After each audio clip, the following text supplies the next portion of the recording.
पश्चिम बंगाल में सत्ता परिवर्तन। जनता की नाराजगी ने 15 साल की सत्ता को उखाड़ फेंका। With these latest results, the gap is closing dramatically in the key battleground states. This is turning out to be a much tighter race than anyone predicted.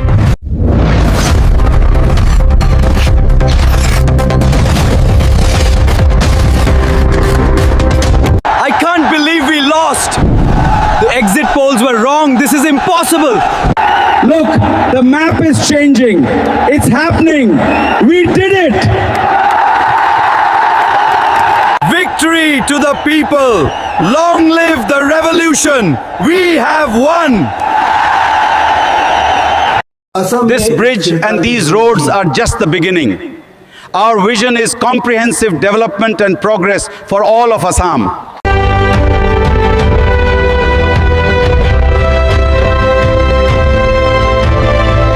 Tamil Nadu में दिल्ली ने चेन्नई की राजनीति। We will fight for our rights and ensure our voices are heard in Chennai. Kerala में चली performance की राजनीति।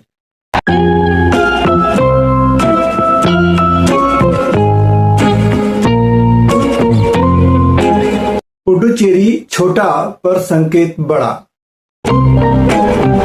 Welcome. We look forward to working together. Thank you. Coordination is key. और पड़ चुकी है 2029 की नींव।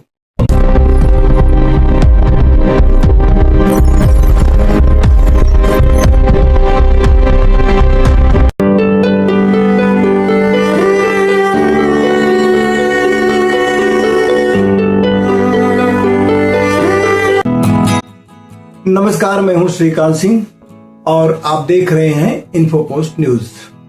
आज देश की राजनीति का सबसे बड़ा दिन है। 2026 के विधानसभा चुनाव के नतीजों ने न सिर्फ सरकारें बदली हैं बल्कि राजनीतिक दिशा भी बदल दी है। पूर्व से लेकर दक्षिण तक हर राज्य ने अलग कहानी लिखी है, लेकिन सबसे बड़ा झटका आया है पश्चिम बंगाल से, जहां 15 साल से कायम सत्ता अब इतिहास बन गई है। बंगाल में सत्ता परिवर्तन हुआ है या कोई सियासी क्रांति आई है? पश्चिम बंगाल में भारतीय जनता पार्टी ने वो कर दिखाया जो कभी असंभव माना जाता था। ममता बनर्जी की तृणमूल कांग्रेस, जो पिछले 1.5 दशक से सत्ता में थी, अब स्पष्ट रूप से पीछे छूटती नजर आ रही है। ये सिर्फ एक चुनावी हार नहीं है, ये एक राजनीतिक युग का अंत है। तो सवाल है, बंगाल बदला क्यों? पहला कारण एंटी इनकम्बेंसी। 15 साल की सत्ता के बाद जनता बदलाव चाहती थी। स्थानीय स्तर पर भ्रष्टाचार, सिंडिकेट संस्कृति और प्रशासनिक थकान जैसे मुद्दे धीरे धीरे असंतोष में बदल गए। दूसरा, बीजेपी की रणनीति, बूथ स्तर तक संगठन, आक्रामक प्रचार और सोनार बांग्ला का विजन, इन सब ने मिलकर एक मजबूत नैरेटिव तैयार किया। तीसरा, महिला और लाभार्थी वोट, आर्थिक सहायता और योजनाओं के वादों ने एक बड़ा वोट बैंक प्रभावित किया। और चौथा, पहचान की राजनीति, धार्मिक और सांस्कृतिक मुद्दों ने मतदान के पैटर्न को बदलने में अहम भूमिका निभाई। आज बंगाल का जनादेश साफ कह रहा है कि परिवर्तन अब पूरा हो चुका है। असम की बात करें तो वहां स्थिरता की जीत हुई है। यहाँ कहानी बिल्कुल अलग है। जहां बंगाल में बदलाव हुआ, वहीं असम ने स्थिरता को चुना। हिमंता बिस्वा शर्मा के नेतृत्व में बीजेपी ने एक बार फिर सत्ता में वापसी की है। इस जीत के पीछे क्या है? सबसे बड़ा कारण नेतृत्व की स्पष्टता। शर्मा ने खुद को एक ऐसे नेता के रूप में स्थापित किया जो फैसले लेता है और उन्हें लागू भी करता है। दूसरा, विकास और कानून व्यवस्था, सड़क, इंफ्रास्ट्रक्चर और सुरक्षा के मुद्दों पर सरकार का प्रदर्शन जनता को पसंद आया। तीसरा, विपक्ष की कमजोरी, कांग्रेस अपना प्रभावी विकल्प पेश नहीं कर पाई। असम का संदेश साफ है, अगर काम दिखता है तो वोट मिलता है। तमिलनाडु में क्षेत्रीय राजनीति की मजबूती सामने आई है। अब चलते हैं दक्षिण भारत के सबसे अहम राज्य तमिलनाडु की ओर। यहां डीएमके ने एक बार फिर सत्ता पर कब्जा बरकरार रखा है। एमके स्टालिन की सरकार को जनता ने दोबारा मौका दिया है। यहां जीत के पीछे सबसे बड़ा फैक्टर क्या रहा? वेलफेयर पॉलिटिक्स, फ्री योजनाएं, सामाजिक सुरक्षा और गरीब वर्ग पर फोकस, इन सब ने डीएमके को मजबूत बनाया। दूसरा, क्षेत्रीय पहचान, तमिल अस्मिता और भाषा की राजनीति आज भी यहाँ निर्णायक है और तीसरा विपक्ष की बिखरी स्थिति। AIADMK आंतरिक संघर्ष से जूझती रही, जबकि बीजेपी अभी भी यहाँ सीमित प्रभाव में है। तमिलनाडु का संदेश है, दिल्ली से नहीं चेन्नई से राजनीति चलेगी। केरल में मॉडल की जीत हुई है, जहां LDF ने एक बार फिर सत्ता में वापसी की है। पिनरई विजयन का नेतृत्व लगातार दूसरी बार जनता के भरोसे पर खरा उतरा है। केरल में चुनाव का मतलब सिर्फ राजनीति नहीं बल्कि मॉडल की लड़ाई होता है। यहाँ LDF की जीत के पीछे क्या कारण रहे?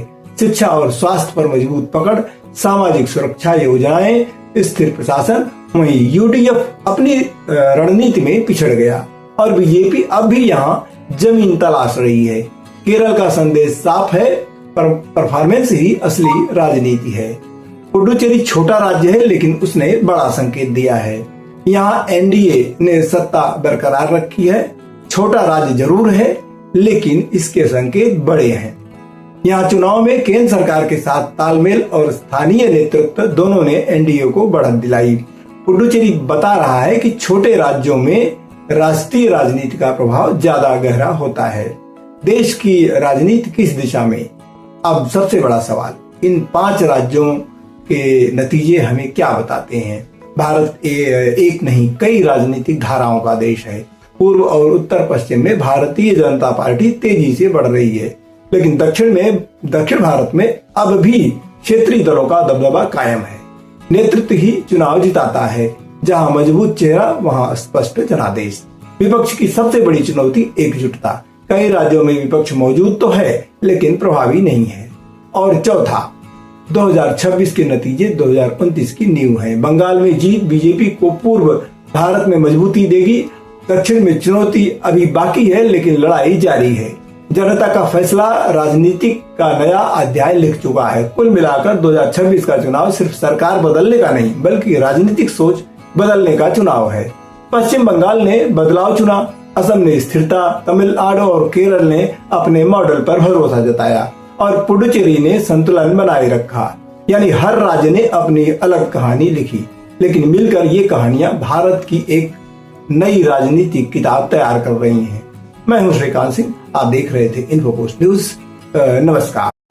आपके ये क्लिक से हमें मिलती है नई प्रेरणा।